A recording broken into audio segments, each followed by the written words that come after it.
அவன் வருகிறான். திருந்திய உள்ளங்களில் அமைதி தருகிறான். ஆனந்தம் பொங்கிட அதிசயங்கள் நடந்திட ஆண்டவன் சந்நிதிக்கு விரைந்து வாருங்கள்.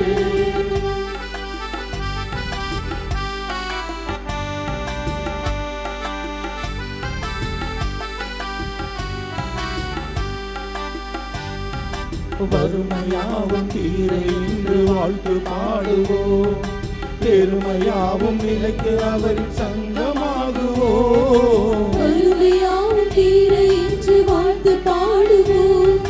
பெருமையாவும் நிலைக்கு அவரின் சங்கமாகுவோம். அவரில் சங்கமம் வாழ்வில் சந்தோஷம். அவரில் நிலைத்திருந்தால் மிகுந்த கனி கொடுப்போம். சீடராக வாழ்ந்து காட்டுவோம். இந்நாளிலே ஆனந்தம் பொங்கிட அதிசயங்கள் நடந்திட ஆண்டவன் சந்நிதிக்கு விரைந்து வாருங்கள்.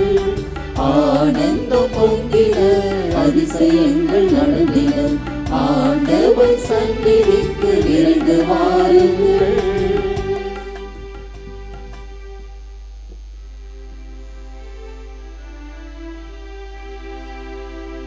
தந்தை மகன் தூயாவியாரின் பெயராலே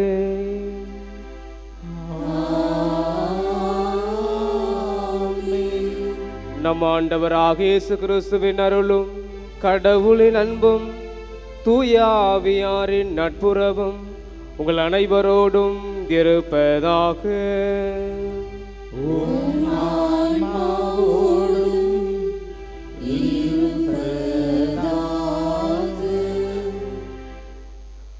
அன்னையின் அன்பு பக்தர்களே, இத்திருப்பலியானது ஆலயத்தில் கூடியிருக்கும் பக்தர்களின் கருத்துக்களுக்காகவும் ஜெயா பிளஸ் தொலைக்காட்சி, திருத்தல இணையதளம் மற்றும் அனைத்து சமூக ஊடகங்களின் வழியாக பங்கெடுக்கும் பக்தர்களின் கருத்துக்களுக்காகவும் இன்றைய நாளின் ஒளிபரப்புக்கு உதவி செய்த நன்கொடையாளர்களின் குடும்ப கருத்துக்களுக்காகவும் நேற்று திருப்பலி எழுதி வைத்தவர்களின் கருத்துக்களுக்காகவும் ஒப்புக் கொடுக்கப்படுகிறது. மேலும் இந்த ஒளிபரப்பை காணுகின்ற அனைத்து அன்னையின் பக்தர்களையும் இறைவன் நிறைவாக ஆசீர்வதிக்கவும் இத்திருப்பலியிலே மன்றாடுவோம். Dear devotees, this mass is offered for all the faithful gathered here and those who are participating through Jaya Plus, Shrine Web TV, as well as other social media, and in a special way for all the sponsors of this live telecast mass and those who wrote their mass intentions yesterday, and all the devotees of Our Lady of Health Velankani who are watching the same. இயேசுவில் பிரியமான சகோதர சகோதரிகளே, புனித ஆரோக்கிய அன்னையினுடைய அன்பு பக்தர்களே, இன்று புனித ஜோன் பிரான்சிஸ் தி சாண்டனுடைய விழாவை நாம் இன்று கொண்டாடுகிறோம். இவர் 1572 ஆண்டு ஜெர்மன் நாட்டில் பிறந்த ஒரு புனிதை. இவருக்கு திருமணம் முடித்த பிறகு 6 குழந்தைகள் பிறக்கிறது.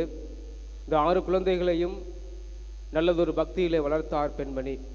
ஆனால் துப்பாக்கி பயிற்சியின் போது 3 குழந்தைகள் இறந்து விடுகிறார்கள். காரணம், இவர் அரச குடும்பத்தில் பிறந்ததினால்.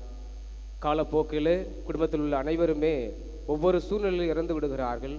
கணவரும் இறந்து விடுகிறார்.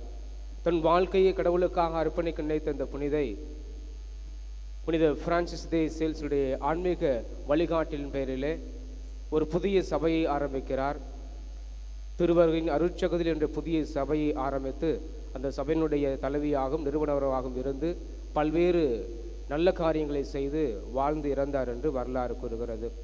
அன்புக்குரியவர்களே, இந்த உலக உறவுகள், மனித உறவுகள், குடும்ப உறவுகள் நம்மை விட்டு சென்றாலும் கடவுள் நம்மை ஒருபோதும் கைவிடுவது கிடையாது. இந்த ஆலயத்தை நோக்கி நீ வந்திருக்கிற ஒவ்வொருடைய வேண்டுதல்களையும் இறைவன் அன்னையின் வழியாக ஏற்றுக்கொண்டு உங்கள் அனைவருக்கும் அருள் புரிந்து ஆசீர்வதிப்பாராக. தூய மறை நிகழ்வில் தகுதியான முறையிலே பங்கேற்க நம்முடைய குற்றங்களையும் குறைகள் நினைத்து பார்த்து ஆண்டவரிடம் மன்னிப்பு மன்றாடுவோம். எல்லாம் வல்ல இறைவனிடமும் சகோதரிகளே உங்களிடமும் நான் பாவியனை ஏற்றுக்கொள்கின்றேன். ஏனெனில் என் சிந்தனையாலும் சொல்லாலும் செயலாலும் கடமையில் தவறியதாலும் பாவங்கள் பல செய்தேன். என் பாவமே, என் பாவமே, என் பெரும் பாவமே. ஆகையால் எப்பொழுதும் கன்னியான புனித மரியாவையும் வானதூதர் புனிதர் அனைவரையும் சகோதர சகோதரிகளை உங்களையும் நம் இறைவனாகிய ஆண்டவரிடம் எனக்காக வேண்டிக் கொள்ள மன்றாடுகின்றேன். எல்லாம் வல்ல இறைவன் நம்மை இரக்கம் வைத்து நம் பாவங்களை எல்லாம் மன்னித்து நம்மை முடிவில்லா நிலை வாழ்வுக்கு அழைத்துச் செல்வாராக. ஆமென்.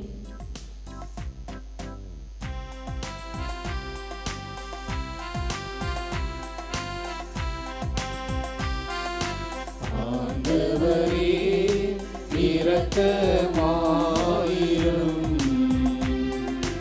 ஆண்டவரே இரக்கமாயிரும். கிறிஸ்துவே இரக்கமாயிரும். கிறிஸ்துவே இரக்கமாயிரும். ஆண்டவரே இரக்கமாயிரும். ஆண்டவரே இரக்கமாயிரும்.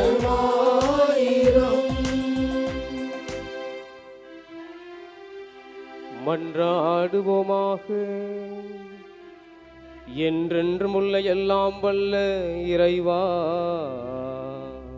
உம் தூய ஆவியார் எங்களுக்கு கற்றுத்தந்தவாறு உம்மை தந்தை என அழைக்க நாங்கள் துணிவு கொள்கின்றோம். நீர் வாக்களித்த உரிமை பேரான விண்ணக வீட்டுக்கு நாங்கள் வந்து சேரும்படி நீர் தீர்ந்தொண்ட மக்களுக்கு உரிய மனப்பான்மையும் எங்கள் இதயங்களில் பொழிந்தருள்வீராக.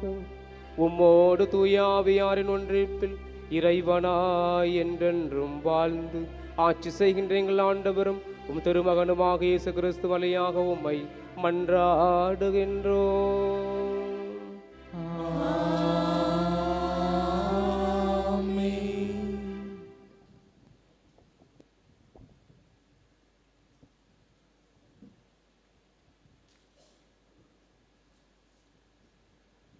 இணைச்சட்ட நூலிலிருந்து வாசகம். மோசே பின்வரும் வார்த்தைகளை இஸ்ரேலையர் அனைவருக்கும் கூறினார். அவர் சொன்னது, இன்று எனக்கு வயது 120, இனி என்னால் நடமாட இயலாது. மேலும் நீ யோர்தானை கடக்க மாட்டாய் என்று ஆண்டவர் எனக்கு கூறியுள்ளார். உன் கடவுளாகிய ஆண்டவரே உன் முன் செல்வார். அவரே உன் முன்னின்று இந்த வேற்றினங்களை அழிப்பார். நீ அவற்றிற்கு உரியவற்றை உடைமையாக்கிக் கொள்வாய். ஆண்டவர் சொன்னபடி யோசுவா உனக்கு முன்பாக செல்வான். எமோரியரின் மன்னர்களான சீகோனுக்கும் ஓகுக்கும் அவர்களின் நாட்டுக்கும் செய்தது போல, அவர்களை அழித்தது போல ஆண்டவர் அவற்றுக்கும் செய்வார். ஆண்டவர் அவர்களை உங்களிடம் ஒப்படைப்பார். நான் இன்று உங்களுக்கு கட்டளையிட்ட அனைத்து கட்டளைகளின்படி இன்று நீங்கள் அவர்களுக்கு செய்யுங்கள். வலிமை பெறு, துணிவு கொள், அஞ்சாதே, அவர்கள் முன் நடுங்காதே. ஏனெனில் கடவுளாகிய ஆண்டவரே உனக்கு முன் செல்பவர். அவர் உன்னை விட்டு விலகுவதும் இல்லை, உன்னை கைவிடவும் மாட்டார். பின்னர் மோசே யோசேவை வரவழைத்து இஸ்ரேல் அனைவர் முன்னிலையிலும் அவரிடம் கூறியதாவது, வலிமை பெறு, துணிவு கொள். இவர்களுக்கு கொடுப்பதாக அவர்களின் மூதாதையருக்கு ஆண்டவர் ஆணையிட்டு கூறிய நாட்டுக்குள் இந்த நாட்டு மக்களோடு நீ செல்ல வேண்டும். இதை அவர்கள் உரிமையாக்கி கொள்ளுமாறு செய்ய வேண்டும். ஆண்டவரே உனக்கு முன் செல்வார். அவர் உன்னோடு இருப்பார். அவர் உன்னை விட்டு விலக மாட்டார். அவர் உன்னை கைவிடவும் மாட்டார்.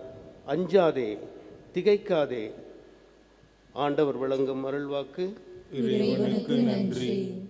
பதிலுரை பாடல் பல்லவி. ஆண்டவருடைய உரிமை சொத்து அவர் தம் மக்களே.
ஆண்டவருடைய உரிமை சொத்து அவர் தம் மக்களே.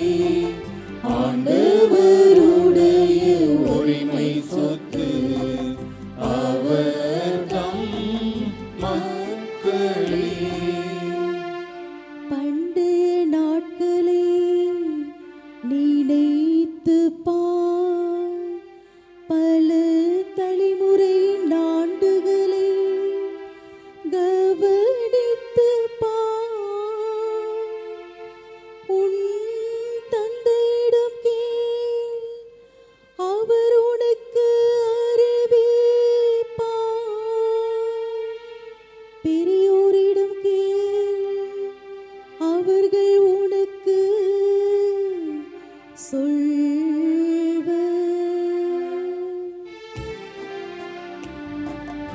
ஆண்டவருடைய உரிமை சொத்து அவர் தம் மக்களே.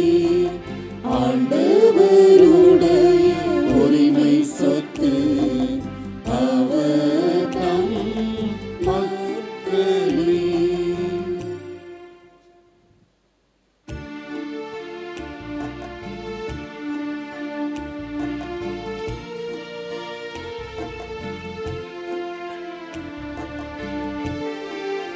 அல்லேலூயா, அல்லேலூயா, அல்லேலூயா. அல்லேலூயா, அல்லேலூயா, அல்லேலூயா. என் நுகத்தை உங்கள் மேல் ஏற்றுக்கொண்டு என்னிடம் கற்றுக்கொள்ளுங்கள். நான் கனிவும் மனத்தாழ்மையும் உடையவன். அல்லேலூயா, அல்லேலூயா, அல்லேலூயா.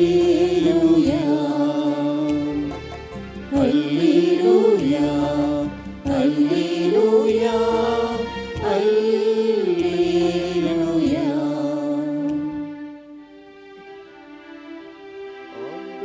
ஆண்டவர்களோடு இருப்பாராக. உம் ஆன்மாவோடும் இருப்பாராக.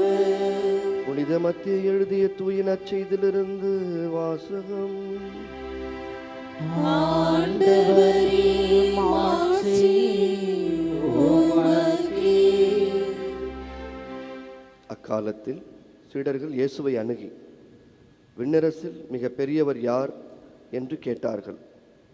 அவர் ஒரு சிறு பிள்ளையை அழைத்து அவர்கள் நடுவில் நிறுத்தி பின்வருமாறு கூறினார். நீங்கள் மனம் திரும்பி சிறு பிள்ளைகளைப் போல் ஆகாவிட்டால் விண்ணரசில் புக மாட்டீர்கள் என உறுதியாக உங்களுக்கு சொல்லுகிறேன்.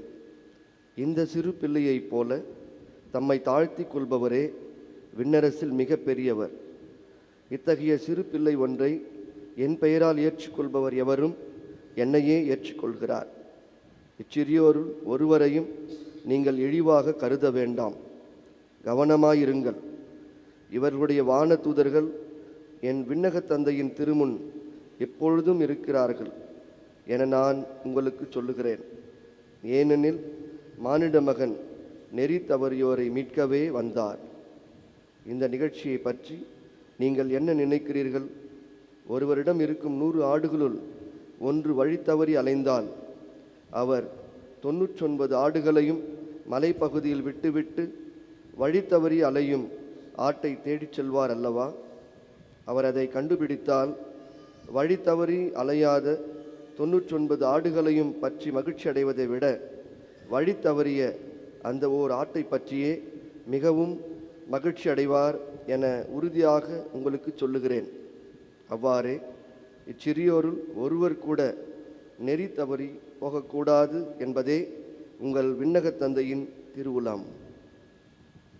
ஆண்டவரின் அருள்வாக்கு. கிறிஸ்துவே உமக்கு புகழ்.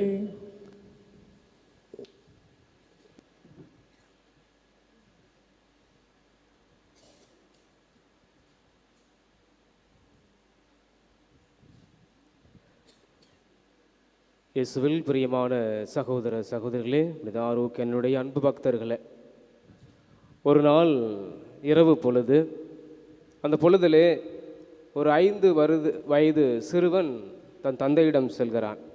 சென்று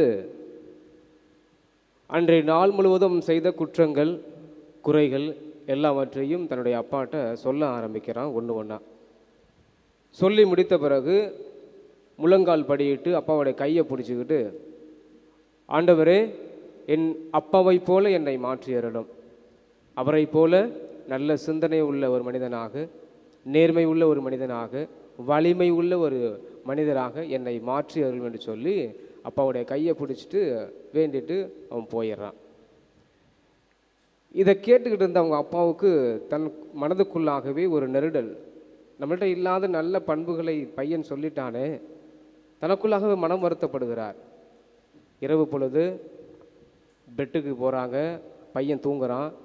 இதை பார்த்துக்கிட்டு இருந்த அப்பா அந்த பெட்டுக்கு அருகில் அவர் முழங்கால் படியிட்டு ஜெபிக்க ஆரம்பிக்கிறார்.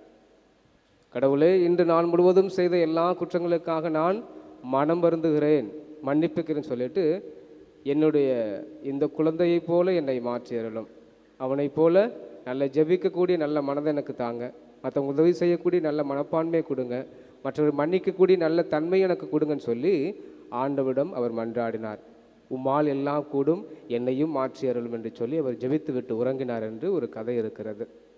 அன்புக்குரிய சகோதர சகோதரிகளே, இன்று நற்செய்தி வாசகத்திலே நாம் வாசிக்க கேட்டோம், சிறு பிள்ளைகளைப் போல நீங்கள் மாறாவிடில் விண்ணரசுக்குள் நீங்கள் புக முடியாது என்று சொல்கிறார். விவிலிய அறிஞர்கள் இந்த சிறு பிள்ளை என்பதற்கு பல்வேறு அர்த்தங்களை சொல்கிறார்கள். இயேசு ஏன் இந்த சிறு பிள்ளை என்ற ஒரு வார்த்தையை பயன்படுத்தினார் என்று. சிறு பிள்ளையை பற்றி யோசிச்சோம்னா, யூத சமுதாயத்தில் முதல் கால நூற்றாண்டில் என்ன ஒரு பழக்கம் இருந்தது என்றால், சிறு பிள்ளைங்க ஒரு பொருட்டாக கூட மதிக்க மாட்டாங்க. அவர்களை எப்படி நினைத்தார்கள்? ஒரு பொருட்களைப் போல நினைக்க ஆரம்பித்தார்கள். அதுதான் அவங்களுடைய தன்மையாக இருந்தது. அப்போ விவிலிய அறிஞர்கள் இந்த சிறு பிள்ளைகள் யாராருக்கெல்லாம் ஒப்பிடுறாங்கன்னா, குழந்தைகள், பெண்கள், ஆதரவற்றவர்கள், கைம்பெண்கள், நோய்வாய்ப்பட்டவர், வியாதிக்காரர்கள், பாவிகள், இவங்களெல்லாம் சிறு பிள்ளைகள் என்று விவிலிய அறிஞர்கள் சொல்கிறார்கள். இவங்களெல்லாம் ஏன் சிறு பிள்ளைகளாக? இவங்க சமுதாயத்தில் எதுவும் மதிக்க மாட்டாங்க, அவங்கள ஒரு பொருட்டாக அவர்களையும் நினைத்து கொள்ள மாட்டார்கள். ஒரு சின்ன ஒரு எடுத்துக்காட்டு சொல்கிறேன். பார்த்தீங்கன்னா, இயேசு பேசிக்கிட்டு இருப்பார், மக்களுக்கு போதித்து கொண்டு இருக்கும்போது பேரண்ட்ஸ் என்ன பண்ணுவாங்க, பெற்றோர்கள் சிறு பிள்ளைங்களை ஆண்டவர்கிட்ட கொண்டு போது சீடர்களுக்கே அந்த உணர்வு கிடையாது. சீடர்கள் என்ன சொல்லுவாங்க, பேதுரு என்ன சொல்லுவார், இந்த சிறு பிள்ளைகளை ஆண்டவர்கிட்ட கொண்டு வராதிங்க, அப்படி தடுத்து நிறுத்துவாங்க, விரட்டு விடுவாங்க. ஏன் கொண்டு வரீங்க, போதகரை நீங்கள் தொந்தரவு செய்தீர்கள், கொண்டு போங்க அங்கே அப்படி சொல்லும் போது ஆண்டவர் சொல்லுவார், சிறு பிள்ளைகளை தடுக்காதீர்கள், என்னிடம் வரவிடுங்கள் என்று சொல்லுவார். ஒரு இரண்டாவது எடுத்துக்காட்டு சொல்கிறேன். இயேசு முதல்ல உயிர் தெழுந்த பிறகு மகதல மரியாவுக்கு தான் காட்சி கொடுப்பார், ஒரு பெண்ணிற்கு காட்சி கொடுப்பார் என்று பார்க்கிறோம். அந்த பெண் போய் சொல்லுவாங்க, ஆண்டவரை நாங்கள் கண்டோம் அப்படின்னு சொல்லுகிற பொழுது யாருமே நம்ப மாட்டாங்க. ஏன் நம்ப மாட்டாங்க? ஒரு பெண் சொன்னால் அந்த உலகத்தில் நம்பவே மாட்டாங்க. பெண்ணுக்கு அந்த அளவுக்கு ஒரு மதிப்போ மரியாதையோ கிடையாது. அதில் ஒரு பெண் சொன்னால் நம்பவே மாட்டாங்க. அதுபோல் பல்வேறு கால சூழ்நிலைகளில், பல்வேறு நிலைகளில் இவங்களெல்லாம் ஒதுக்கி வைக்கப்பட்டார்கள். ஒரு ஏழையாக ஒரு மனுஷன் இருக்காருன்னா யூத சமுதாயத்தை என்ன நினைப்பாங்க, இவன் கடவுளால் சபிக்கப்பட்டவன், அதனால தான் இவன் ஏழையாக இருக்கான், அவனுக்கு எந்த ஒரு வருமானம் கிடையாது, அவனுக்கு சொத்து பத்து கிடையாது, கடவுளால் இவன் சபிக்கப்பட்டவன் என்று சொன்னார்கள். ஒருவன் நோய்வாய்ப்பட்டிருந்தால் என்ன நினைச்சாங்க, கடவுளுடைய அவன் பாவம் அதிகமாக செய்திருக்கான், கடவுளுடைய மன்னிப்பை பெற அவன் தகுதியற்றவன் என்று சொல்லி பல்வேறு முறையில் இந்த ஒடுக்கப்பட்ட மக்களுக்காக, எளியோருக்காக இருந்த கடவுளை அவர்கள் ஓரங்கட்டி வைத்தார்கள். எல்லா மக்களையும் ஓரங்கட்டி வைத்தாங்க. யார்ட்டையும் அவங்களுக்கு எல்லா விதமான சலுகையும் கொடுத்தது கிடையாது. ஆனால் இயேசு ஆண்டவர் வந்த பிறகுதான் இந்த மக்களுக்காக, ஒடுக்கப்பட்ட மக்களுக்காக, எந்த உரிமையும் இல்லாத மக்களுக்காக தன்னையே அர்ப்பணிக்க ஆரம்பித்தார். அவர்களுக்காக எல்லாவற்றையும் கொடுக்க ஆரம்பித்தார். எளியோரின் கடவுளாக அவர் வாழ ஆரம்பித்தார் என்று பார்க்கிறோம். யாரெல்லாம் சமுதாயத்தில் ஒதுக்கப்பட்டார்களோ அவர்களோடு அவர்கள் பழகினார். வரித்தண்டவர்கள்லாம் மதிக்க மாட்டாங்க, அவங்க வீட்டுக்கு போனார், சாப்பிட்டார், பாவிகளோடு பேசினார். அதுதான் கடவுளுடைய இயல்பாக இருந்தது, இயேசுடைய இயல்பாக இருந்தது. எளியோரின் கடவுள் அவர். மாடிகள் இருப்பவங்க, அதிகாரம் படைத்தவர்கள் உங்கள் கடவுள் கிடையாது. மாறாக எளிய உள்ளத்தோர், யாரெல்லாம் தன்னையே தாழ்த்தி கொள்கிறார் அவர்களுடைய கடவுளாக இயேசு ஆண்டவர் இருக்கிறார். இயேசு சொல்கிறார், இந்த சின்னஞ்சிறியோரை என் பெயரால் நீங்கள் ஏற்றுக்கொண்டீர்கள் என்றால் என்னையே நீங்கள் ஏற்றுக்கொண்டீர்கள் என்ற அந்த இறை வார்த்தையை கொள்கிறார். ஏன் இயேசு ஆண்டவர் சொல்லணும் இந்த சின்னஞ்சிறுவை நீ ஏற்றுக்கிட்டீங்கன்னா என்னையே ஏற்றுக்கிட்ட மாதிரி அப்படின்னு சொல்லுவதற்கு காரணம் என்னவென்றால், இந்த ஏழை எளியோர்களுக்கு யாரும் கிடையாது. அவரை யாரை நம்பியிருப்பார்கள்? கடவுளை மட்டுமே நம்பியிருப்பார்கள். கடவுள் தான் எங்களுக்கு எல்லாம் என்று அவர் நம்பியிருப்பார்கள். ஆனால் பதவி உள்ளவர்கள், பட்டத்தில் உள்ளவர்கள், அதிகாரத்தில் உள்ளவர்கள் தன்னுடைய பதவியையும் பணத்தையும் நினைத்து கொண்டு அவர்கள் மீது நம்பிக்கை வைத்து கொண்டு இருப்பார்கள். ஆனால் ஏழைகளுக்கு எந்த ஒரு நம்பிக்கை இருக்காது. கடவுள் மட்டும்தான் எங்களுக்கு எல்லாம் என்று நம்பியிருப்பதனால தான் ஆண்டவர் சொல்ல அவர்களுடைய கடவுளாக நான் இருக்கிறேன், அவர்கள் சார்பாக நான் இருக்கிறேன். அவருக்கு எதிராக செய்கிற ஒவ்வொரு செயலுக்கும் இறைவன் பதில் கொடுக்கிறார் என்பதை நாம் மறந்துவிடக்கூடாது. அன்புக்குரியவர்கள், இன்றைய முதல் வாசகத்தில் நாம் வாசிக்க கேட்டோம். மோசே தன்னுடைய இஸ்ரேல் மக்களை அழைத்து கொண்டு செல்கிறார். அப்பொழுது இறைவன் சொல்கிற வார்த்தை, வலிமை பெறு, துணிவு கொள், அஞ்சாதே, அவர்கள் முன் நடுங்காதே, ஏனெனில் உன் கடவுளாகிய ஆண்டவர் உனக்கு முன்பாக செல்கிறேன். இந்த இறை வார்த்தையை இஸ்ரேல் மக்களுக்கு கொடுக்கிறார். காரணம் என்ன? ஏன் இஸ்ரேல் மக்களுக்கு முன்பாக அவர் செல்கிறார், ஏன் இஸ்ரேல் மக்களுக்கு சார்பாக இருக்கிறார் என்பது காரணம் இருக்கிறது. அன்புக்குரியவர்களே, இந்த இஸ்ரேல் மக்கள் எகிப்தில் இருந்த பொழுது அடிமைகளாக ஒடுக்கப்பட்டவருக்காக எந்த ஒரு உரிமையுமே இல்லை. அவங்களுக்கு சரியாக உணவு கூட கிடைக்காது. தன்னுடைய சாதாரண உரிமைகளை பெற்று வாழ முடியாத ஒரு சூழ்நிலையில் இருந்தார்கள். அப்படிப்பட்ட ஒரு சூழ்நிலை இருந்தபோது தான் ஆண்டவர் அவர்களை விடுதலை செய்ய மோசேயின் வழியாக அனுப்புகிறார். விடுதலை பயணம் புத்தகம் அதிகாரம் 3 இறைவசனம் 7 வாசிக்கிறோம். எகிப்தில் என் மக்கள் படும் துன்பத்தை என் கண்களால் கண்டேன். ஆண்டவர் சொல்றாரு, அந்த இஸ்ரேல் மக்கள் பட்ட துன்பத்தை என் கண்களால் கண்டேன், அவர்களை நான் விடுதலை செய்து கொண்டு வருவேன். அப்படி மோசேயின் வழியாக அவர்களை விடுதலை செய்து கொண்டு வருகிறார். அன்புக்குரியவர்களே, நம்முடைய வாழ்க்கையில் நாம் படுற கஷ்டம் எவ்வளோ நமக்கே தெரியும். வாழ்க்கையில் பல்வேறு கஷ்டங்கள், கவலைகள் நம்முடைய வாழ்க்கையில் இருக்கிறது. கண்ணீர் வெடித்து கொண்டு இருக்கிறோம். இந்த ஆலயத்தில் அவ்வளோ பேர் அமர்ந்திருக்கிறீங்க. உங்களுக்கு உள்ளத்தில் பல்வேறு கஷ்டங்கள் இருக்கிறது. அன்னையின் வழியாக உங்கள் கண்ணீரை ஆண்டவரிடம் நீங்கள் ஒப்படைக்கிறீர்கள். கண்டிப்பாக இறைவன் உங்கள் கண்ணீரை ஆண்டவர் பார்க்கிறார். உங்கள் கண்ணீரை ஆண்டவர் சேகரித்து வைக்கிறார். உங்கள் துன்பங்களை அவர் எண்ணிக்கைப்படுத்தி என்னென்ன துன்பங்கள் நாம் படுறோம் எல்லாத்தையும் எண்ணிக்கையில் வைத்திருக்கிறார். அன்புக்குரிய திருப்பாடல் புத்தகம் அதிகாரம் 56 இறைவசனம் 8 சொல்கிறது, என் துன்பங்களின் எண்ணிக்கையை நீர் அறிவீர். நம்ம எவ்வளோ கஷ்டப்படுறோம், என்னென்ன துன்பத்தை அனுபவிக்கிறோம் என்பதை ஆண்டவர் அறிவார். உமது தோற்பையில் என் கண்ணீரை சேர்த்து வைத்துள்ளேன்.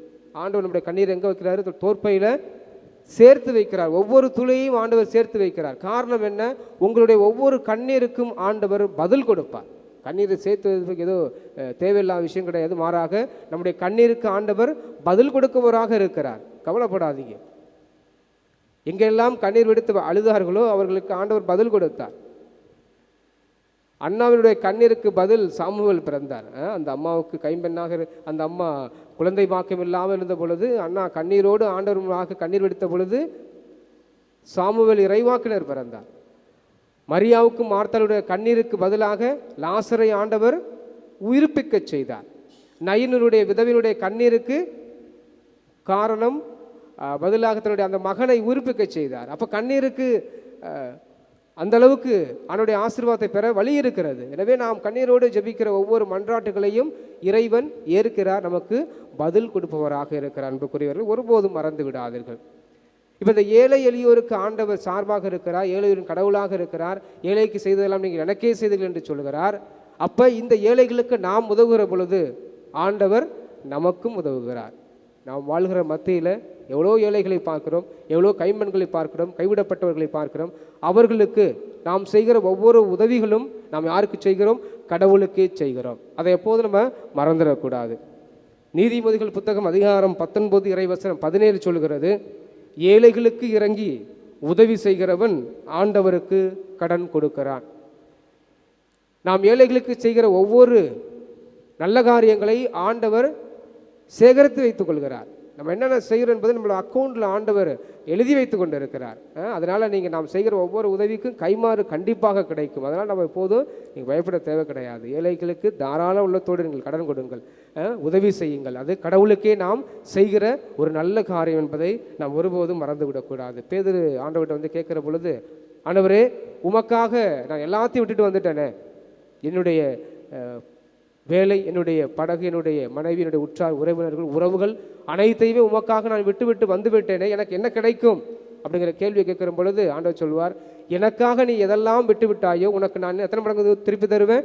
100 மடங்காக உனக்கு நான் திருப்பி தருவேன் என்று சொல்கிறார். கடவுளுக்காக நாம் செய்கிற ஒவ்வொரு காரியத்திற்கும் ஆண்டவர் கைமாறு தருவார். அந்த கைமாறு என்ன என்பதுதான் கேள்வி. அந்த கைமாறு எதுவும் கிடையாது, விண்ணரசில் நமக்கும் இடம் உண்டு. அந்த கைமாறு வேறு எதுவும் கிடையாது, அது நிலை வாழ்வு. அந்த கைமாறு தான் விண்ணரசில் நமக்கும் உண்டு. நம்மையே நாம் தாழ்த்தி வாழ்கிற பொழுது, ஏழையோருக்காக வாழ்கிற பொழுது, இறைவனுக்காக இறைவன் நம் சார்பாக இருக்கிறார். ஏழையோரின் கடவுளாக இருக்கிற இறைவன் நம் சார்பாகவும் இருப்பார். தன்னையே நாம் தாழ்த்தி கொள்வோம். இறைவன் முன்பாக நாம் வருகிற பொழுது நம்மையே தாழ்த்திக்கிட்டு வருவோம். அதுதான் இன்றைக்கி நற்செய்தியில் வாசிக்கிறோம். ஆரோக்கிய தாயுடைய அன்பு பிள்ளைகளே, அன்னையினுடைய எடுத்துக்காட்டு நமக்கு பல்வேறு விதத்தில் சொல்லுகிறது. வானதூதர் சொல்லுகிற பொழுது, இதோ ஆண்டவருடைய அடிமை உமது வார்த்தையின்படி எனக்கு ஆகட்டும் என்று சொல்லி இறைவனுடைய வார்த்தையை தன்னையே தாழ்த்தி கொண்டு ஏற்றுக்கொண்டார். இறைவன் முன்பாக ஒரு அடிமை போல, ஆண்டவரே நீர் என்னுடைய எஜமானன், நான் நமக்கு அடிமை போல இருக்கிறேன். அடிமையோட வேலை என்ன? கடவுள் என்ன சொல்கிறாரோ அதை செய்வதுதான் ஒரு அடிமையுடைய வேலை.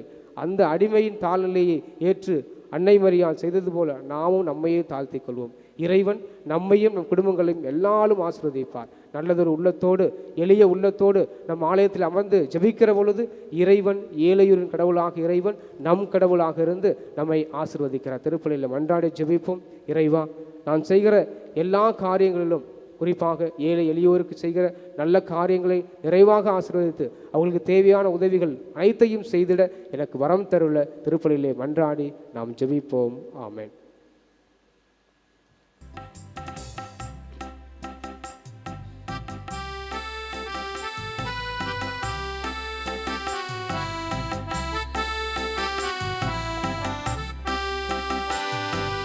என்னை தந்தேன், எல்லாம் தந்தேன், என் வாழ்வை பலியாக்கவே. உள்ளம் தந்தேன், உமக்கே தந்தேன், பிறரன்பு பணி செய்யவே. என் இயேசுவே, என் தெய்வமே, என் இயேசுவே, என் தெய்வமே, உம்மோடு உறவாடவே. என்னை தந்தேன், எல்லாம் தந்தேன், என் வாழ்வை பலியாக்கவே. உள்ளம் தந்தேன், உமக்கே தந்தேன், பிறரன்பு பணி செய்யவே.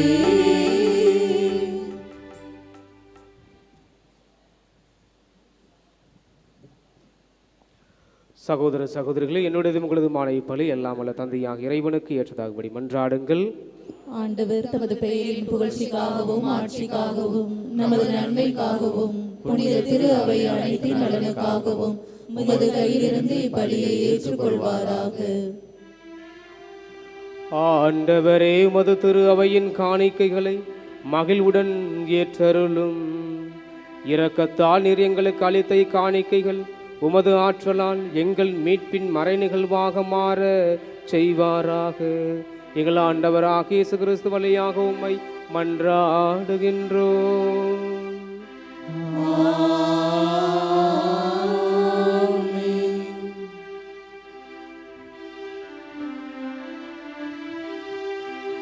ஆண்டவர் உங்களோடு இருப்பாராக.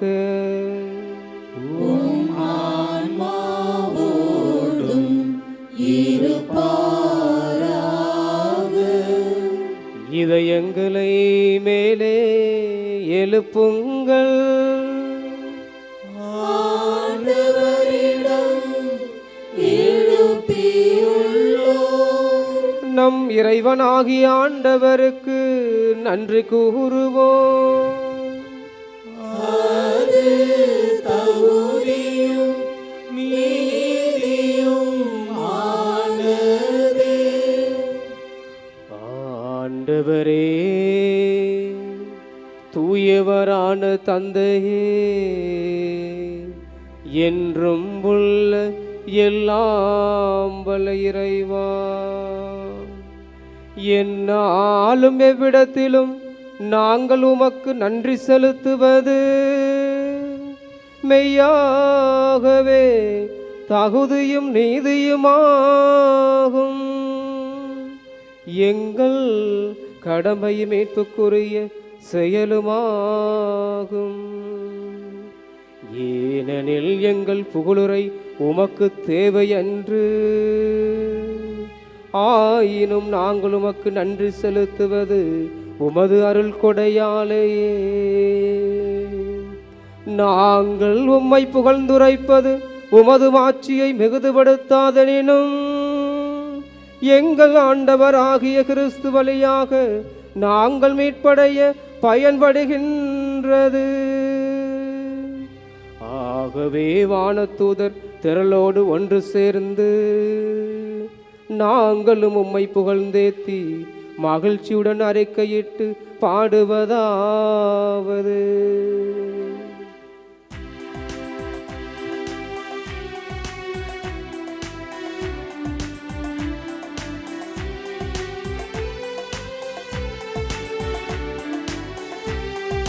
தூயவர் தூயவர் தூயவர் வான்படைகளின் கடவுளாம் ஆண்டவர். ஆண்டவர் விண்ணகமும் மண்ணகமும் உமது மாட்சியால் நிறைந்துள்ளன. உன்னதங்களிலே ஓசன்னா, ஆண்டவர் பேரால் வருகிறவர் ஆசீர் பெற்றவர். உன்னதங்களிலே ஓசன்னா, உன்னதங்களிலே ஓசன்னா. ஆண்டவரே, நீர் மெய்யாகவே தூயவர், தூய்மை அனைத்திருக்கும் போற்றும். ஆகவே உம்முடைய ஆவியை பொழிந்து இக்காணிக்கைகளை தூய்மைப்படுத்துமை வேண்டுகிறோம். இவ்வாறு எங்கள் ஆண்டவர் இயேசு கிறிஸ்துவின் உடலும் இரத்தவுமாக எங்களுக்கு இவை மாறுவனவாக. அவர் பாடுபட உளம் கனிந்து தம்மை கையளித்த போது அப்பத்தை எடுத்து நன்றி செலுத்தி அதை பிட்டு தம் சீடர்களுக்கு அளித்து அவர் கூறியதாவது: அனைவரும் இதிலிருந்து பெற்று உண்ணுங்கள், ஏனெனில் இது உங்களுக்காக கையளிக்கப்படும் என் உடல்.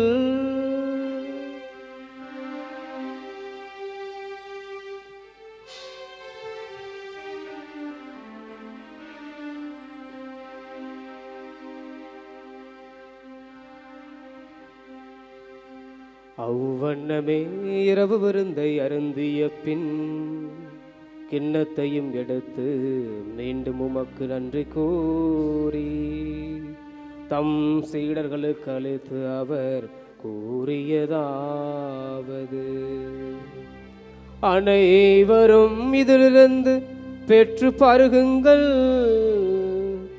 ஏனெனில் இது புதிய நிலையான உடன்படிக்கைக்குரிய என் இரத்தத்தின் கிண்ணம். இது பாவ மன்னிப்புக்கென்று உங்களுக்காகவும் பலருக்காகவும் சிந்தப்படும். இதை என் நினைவாக செய்யுங்கள்.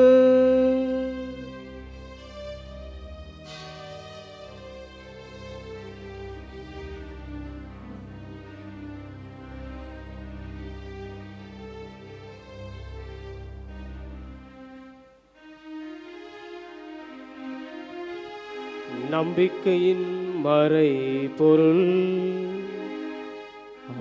ஆண்டவரே,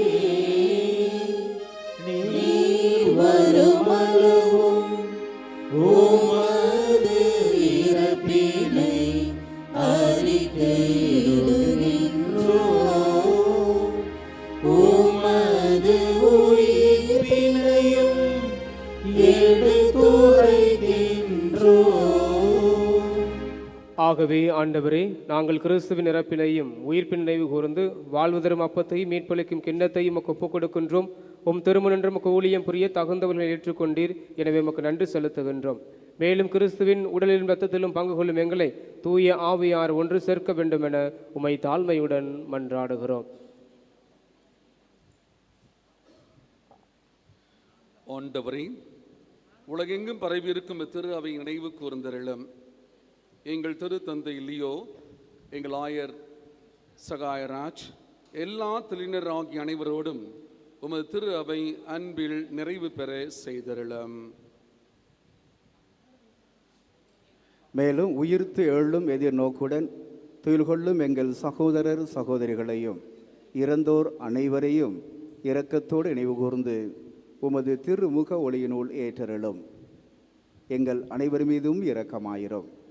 கடவுளின் கன்னி தாயான புனித மரியா, அவருடைய கணவரான புனித யோசேப்பு, புனித திரு தூதர்கள், இவ்வுலகில் உமக்கு உகந்தவராய் இருந்தோர் ஆகிய புனிதர் அனைவரோடும் நாங்கள் நிலைவாழ்வில் பங்கு கொள்ளும் தகுதி பெற்று உம் திருமகன் இயேசு கிறிஸ்து வழியாக உம்மை புகழ்ந்தேத்தும் வரமருள உம்மை மன்றாடுகின்றோம்.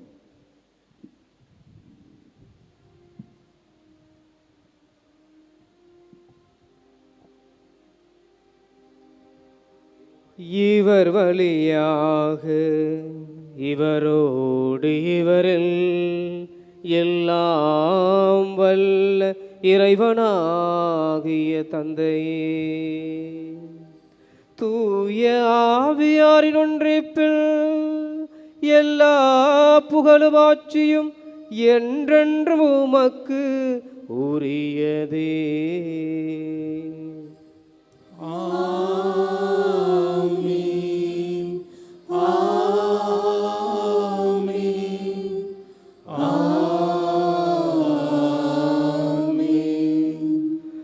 மீட்பரின் கட்டளையால் கற்பிக்கப்பட்டு தெய்வ படிப்பினையால் பயிற்சி பெற்று நம் அனைவரும் துணிந்து சொல்வோம். விண்ணுலகில் இருக்கின்ற எங்கள் தந்தையே, உமது பெயர் தூயது என போற்ற பெறுக. உமது ஆட்சி வருக. உமது திருவுளம் விண்ணுலகில் நிறைவேறுவது போல மண்ணுலகிலும் நிறைவேறுக.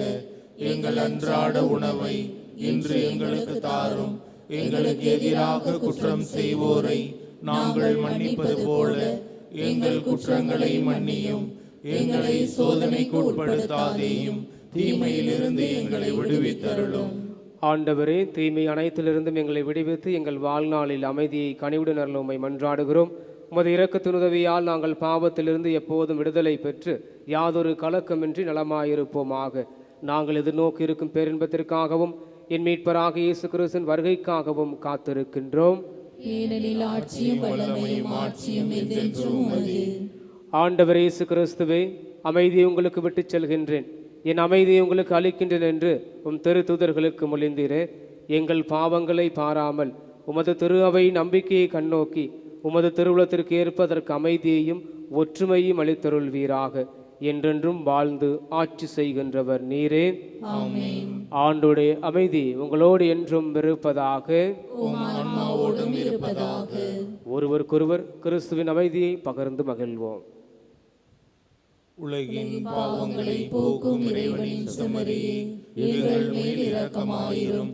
உலகின் பாவங்களை போக்கும் இறைவனின் செம்மறியே, எங்கள் மேல் இரக்கமாயிரும். உலகின் பாவங்களை போக்கும் இறைவனின் செம்மறியே, எங்களுக்கு அமைதியை அளித்தருளும்.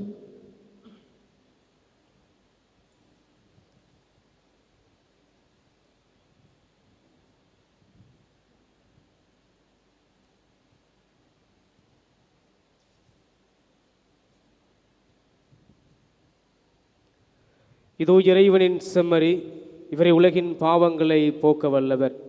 எளியோரின் கடவுளாக இவர் நம்முடைய ஜெபங்களை ஏற்கக்கூடியவர். ஒரு தருகிற அன்பு விருந்திற்கு அழைக்கப்பட்டு நாம் அனைவரும் பேறு பெற்றோர். ஆண்டவரே, இல்லத்தில் எழுந்தருள நான் தகுதியற்றவன். ஆனால் ஒரு வார்த்தை மட்டும் சொல்லியருளும், எனது ஆன்மா நலமடையும்.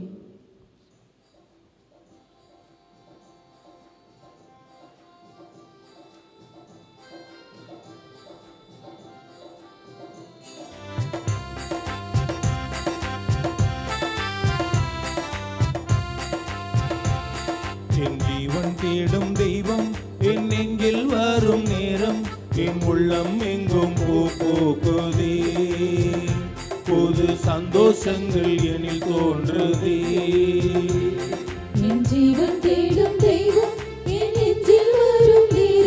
என் உள்ளமெங்கும் பூ பூக்குதே, புது சந்தோஷங்கள் இனி தோன்றுதே.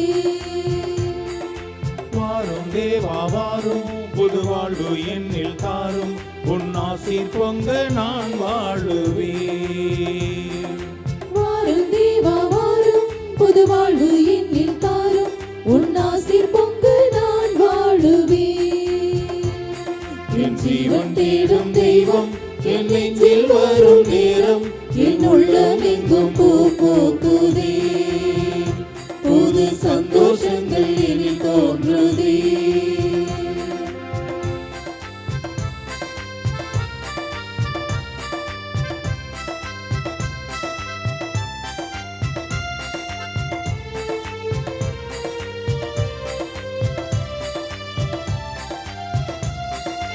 என்னை தேற்றும் உன் வார்த்தை உயிரானது, நான் உனக்காக உயிர் வாழ உரமாகுது. என்னை தேற்றும் உன் வார்த்தை உயிரானது, நான் உனக்காக உயிர் வாழ உரமாகுது. என்னை ஆளும் நினைவெல்லாம் நீ அல்லவா, என்னை ஆளும் நினைவெல்லாம் நீ அல்லவா, நீதம் துணையாகும் என் வாழ்வில் வரமல்லவா, வரமல்லவா. வாரும் தேவா வாரும், புது வாழ்வு என்னில் தாரும், உன் ஆசீர் பொங்க நான் வாழுவேன். வாரும் தேவா வாரும், புது வாழ்வு என்னில் தாரும், உன் ஆசீர் பொங்க நான் வாழுவேன். என் ஜீவன் தேடும் தெய்வம் என் நெஞ்சில் வரும் நேரம், என் உள்ளமெங்கும் பூ பூக்குதே, புது சந்தோஷங்கள் என்னில் தோன்றுதே.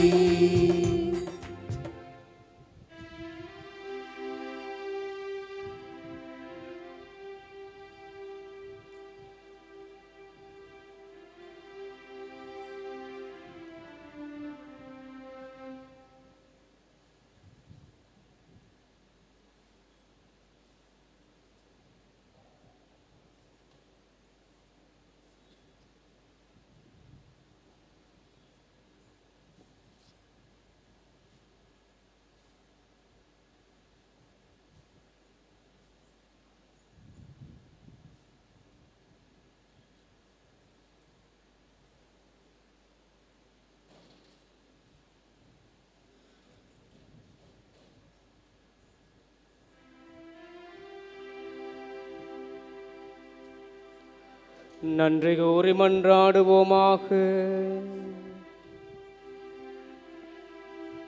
ஆண்டவரே, நாங்கள் உட்கொண்ட திரு உணவு எங்களை உம்மோடு ஒன்றிணைக்கச் செய்து எங்களுக்கு மீட்பு அளிப்பதாக. அது எங்களை உமது உண்மையின் ஒளியில் உறுதிப்படுத்துவதாக. எங்கள் ஆண்டவராகிய இயேசு கிறிஸ்து வழியாக உம்மை மன்றாடுகின்றோம்.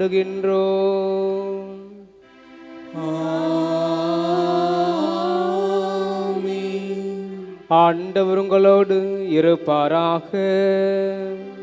உம் ஆன்மாவோடும் இருப்பாராக. புனித ஆரோக்கிய அன்னையின் ஆசீர்வாதம் மன்றாடுவோம். ஆற்றலும் அன்புமிக்க இயேசுவை கையில் ஏந்தி காலமெல்லாம் கடலோரம் காத்திருக்கும் புனித ஆரோக்கிய அன்னையே, இப்பேராலயத்தில் கூடியிருக்கும் பக்தர்கள் மற்றும் இணையதள சமூக ஊடகங்கள் வழியாக பங்கேற்கும் அனைவரையும் ஆசீர்வதியும். இவர்களின் மனம் சோர்ந்து போகும்போது பால்கார பாலகரின் பால்குடத்தை பொங்க செய்தது போல இவர்களின் மனங்களையும் மகிழ்ச்சியால் பொங்க வையும். இவர்கள் தோல்வியால் துவண்டு போகும்போது நடக்க இயலாத சிறுவனை நடக்க வைத்தது போல இவர்களையும் எழுந்து நடக்க வையும். இவர்கள் துன்பக்கடலில் தத்தளித்து தடுமாறும்போது போர்ச்சுகீசிய மாலுமிகளை கரை சேர்த்தது போல இவர்களையும் கரை சேர்த்தருளும். வரம் பெற்று தரும் புனித ஆரோக்கிய அன்னையின் ஆசீர் உங்களோடு என்றும் தங்குவதாக. May Jesus touch you and heal you through the loving hands of his dear mother, Our Lady of Velankanni. எல்லாம் வல்ல இறைவன் தந்தை, மகன், தூய ஆவியானவர் உங்களையும் உங்கள் குடும்பங்களையும் உங்கள் பிள்ளைகளையும் நீங்கள் செய்கிற பணிகளையும் நிறைவாக ஆசீர்வதிப்பாராக.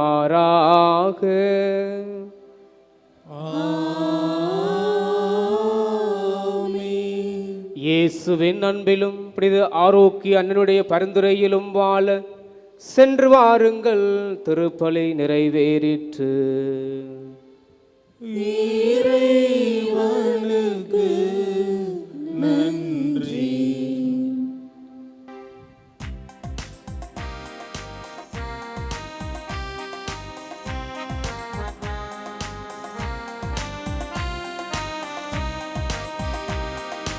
அம்மா மரியே வாழ்க, அம்மா மரியே வாழ்க, அம்மா மரியே வாழ்க, அம்மா மரியே வாழ்க, மரியே வாழ்க, மரியே வாழ்க, மாதா நீ வாழ்க.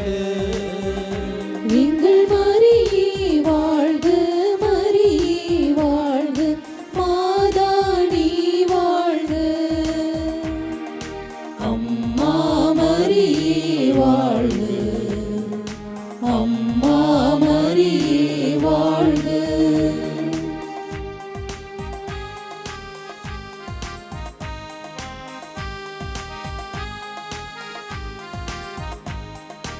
அறியாத மாந்தருக்கும் அறிய வைத்தாய், உன்னை ஆரோக்கிய தாயாக உணர வைத்தாய். அறியாத மாந்தருக்கும் அறிய வைத்தாய், உன்னை ஆரோக்கிய தாயாக உணர வைத்தாய். மறியாத வானிலவாய், மாறாத வான்மழையாய்,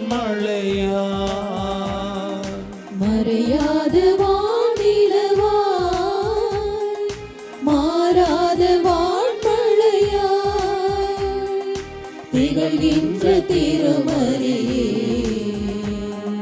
நீ வாழ்க, நீ வாழ்க, நீ வாழ்க.